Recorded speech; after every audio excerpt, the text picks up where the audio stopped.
साम टीव्हीचे एक्सक्लुझिव्ह दृश्य आहेत। जर तुम्ही आज मुंबईमध्ये येऊ शकलेला नसाल किंवा मुंबईमध्ये आहात मात्र घरी असून सर्व काही जे काही आज घडतंय कशा प्रकारे मुंबईमध्ये भारतीय क्रिकेट संघाचं स्वागत होतंय हे बघू शकत असाल तर तुमच्यासाठी ही दृश्य अतिशय महत्त्वाची आहेत, कारण आम्ही तुमच्यापर्यंत या ठिकाणी नेमकं काय घडतंय सर्व काही पोहोचवण्याचा प्रयत्न करतोय। मरीन ड्राईव्हवरती तुफान गर्दी झाली असल्याचंही आपण बघतोय, तर वानखेडे स्टेडियम हाऊसफुल झालं असल्याचं देखील आपण बघतोय। मात्र आता आतुरता केवळ कधी भारतीय क्रिकेट संघ या ठिकाणी पोहोचणार आणि हातात ती विजयी ट्रॉफी दिसणार याचीच उत्सुकता सर्व नागरिकांना लागली असल्याचं आपण या सर्व दृश्यांमध्ये बघू शकतोय। खरं तर हा ऐतिहासिक क्षण आहे, हे वारंवार आपल्याला बघायला मिळालेलं नाही आहे। खूप मोठा कालावधी यासाठी गेलेला आहे, साधारणतः 13 वर्ष उलटलेले आहेत आणि 13 वर्षांनंतर हा क्षण मुंबई अनुभवतोय। याआधी आपण बघितलेलं होतं कपिल देव असतील, त्याच्यानंतर महेंद्रसिंग धोनी असतील, त्यांच्या कारकिर्दीमध्ये 2 वेळेस आपण वर्ल्ड कप जिंकलो आणि त्यानंतर पुन्हा एकदा आता रोहित शर्माच्या कारकिर्दीमध्ये आपण वर्ल्ड कप जिंकतोय। त्यामुळे या ठिकाणी नागरिकांचा उत्साह आणखी वाढलेला आहे। खरं तर बघितलं तर काही विराट कोहली आणि रोहित शर्माचे जे फॅन्स आहेत, जे चाहते आहेत, ते नाराज सुद्धा आहेत, कारण यानंतर वर्ल्ड कप T20 मॅचेस जे आहेत तर रोहित शर्मा आणि विराट कोहली खेळणार नाहीये। त्यामुळे कुठेतरी एक वाईट सुद्धा या सर्व चाहत्यांना वाटतं आणि त्यामुळे शेवटची का होईना वर्ल्ड कपची ट्रॉफी आम्हाला विराट कोहलीच्या हातात, रोहित शर्माच्या हातात बघायची आहे, ही सुद्धा एक मनात आकांक्षा घेऊन, इच्छा घेऊन या ठिकाणी हे सर्व लोक जे आहेत ते आलेले आहेत। त्यामुळे काही क्षणांमध्ये आता टीम इंडिया वानखेडेवरती दाखल होणार आहे आणि तुमच्यासोबत आमची देखील उत्सुकता शिगेला पोहोचलेली आहे, केव्हा टीम इंडिया या ठिकाणी येते आणि त्यांच्या हातात आपण ही विजयी ट्रॉफी बघतो। हीच उत्सुकता सर्व भारतीयांना लागलेली असणारच आहे, कारण भारतात भारतीय संघ जो की आता विश्वविजेता बनून येतोय, विश्वविजेता भारतीय संघ आता भारतात येतोय, मुंबईमध्ये येतोय। त्यामुळे आता उत्सुकता आणखी वाढली असल्याचं आपण पाहू शकतोय। जिथे जिथे भारतीय क्रिकेट संघाला आपण बघू शकू तिथे तिथे आता मोठ्या संख्येने नागरिकांनी गर्दी केलेली आहे। तर विमानतळ असेल, विमानतळाबाहेरचा परिसर असेल, त्यानंतर अनेक रेल्वे स्थानक असतील, त्यानंतर वानखेडे स्टेडियम बाहेरचा परिसर असेल किंवा यासोबतच नरिमन पॉइंट, मरीन लाईन्स हा संपूर्ण परिसर असेल, मरीन लाईन स्टेशनच्या बाहेरचा परिसर असेल, या सर्व परिसरामध्ये मोठ्या संख्येने चाहत्यांनी गर्दी केली असल्याचंच आपण बघू शकतोय।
तर आता आपण मोठी बातमी बघतोय। 5 मिनिटांमध्ये टीम इंडियाचं मुंबईमध्ये आगमन होणार आहे।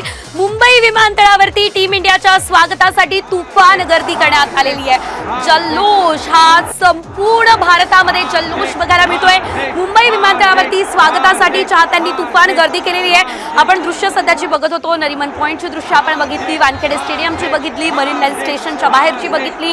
मात्र आता आपण बघणार आहोत ती म्हणजे विमानतळावरची दृश्य, कारण टीम इंडिया विमानतळावरती दाखल होणार आहे आणि अगदी 5 वाजून 19 मिनिटांचा वेळ जो आहे तो सांगण्यात आलेला आहे। 5 वाजून 13 मिनिट होत आहे आणि अगदी 5 मिनिटांमध्ये टीम इंडिया आता मुंबई विमानतळावर दाखल होणार आहे आणि अगदी सर्वत्र जय हो असेल, वंदे मातरम असेल, असाच जयघोष या ठिकाणी बघायला मिळतोय। टीम इंडियाचं अभिनंदन वेगवेगळ्या प्रकारे केलं जात आहे। अनेकांच्या हातात आपल्या लाडक्या खेळाडूचे पोस्टर्स, चित्र, बॅनर्स दिसत आहे, तर अनेकांच्या हातात भारताचा तिरंगा दिसतोय, जो की आज संपूर्ण जगभरात आपल्या भारतीय क्रिकेट टीमने फडकवलेला आहे। मुंबई विमानतळावरती स्वागतासाठी तुफान गर्दी झालेली आहे आणि या ठिकाणी मोठ्या संख्येने पोलीस बंदोबस्त तैनात करण्यात आलेला आहे। सुरक्षेची काळजी घेण्यात आलेली आहे, कारण आपल्या लाडक्या क्रिकेट टीमला बघून या ठिकाणी चाहते मोठ्या संख्येने पुढे येऊ शकतात किंवा त्यांना भेटण्याचा प्रयत्न करू शकतात।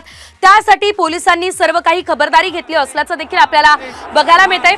तर मुंबईचा वाघ कोण, तर रोहित शर्मा अशा प्रकारची जोरदार घोषणाबाजी या ठिकाणी दिली जाते। तर काही जण विराट कोहलीला बघण्यासाठी आतुर आहेत। सूर्यकुमार यादवने घेतलेला कॅच खरं तर गेम चेंजिंग ठरलेला होता आणि त्यामुळे या ठिकाणी सूर्यकुमार यादवला बघण्यासाठी आणि सूर्यकुमार यादवचं स्वागत करण्यासाठी, त्याला विश करण्यासाठी, त्याचं अभिनंदन करण्यासाठी मोठ्या संख्येने चाहत्यांनी गर्दी केली आहे। मात्र या क्षणाची आपण लाईव्ह दृश्य बघतो, साम टीव्हीची एक्सक्लुझिव्ह दृश्य आहेत। मरीन ड्राईव्ह वरती सध्याची नेमकी काय परिस्थिती आहे ना, ते तुम्ही या दृश्यांमध्ये बघू शकताय।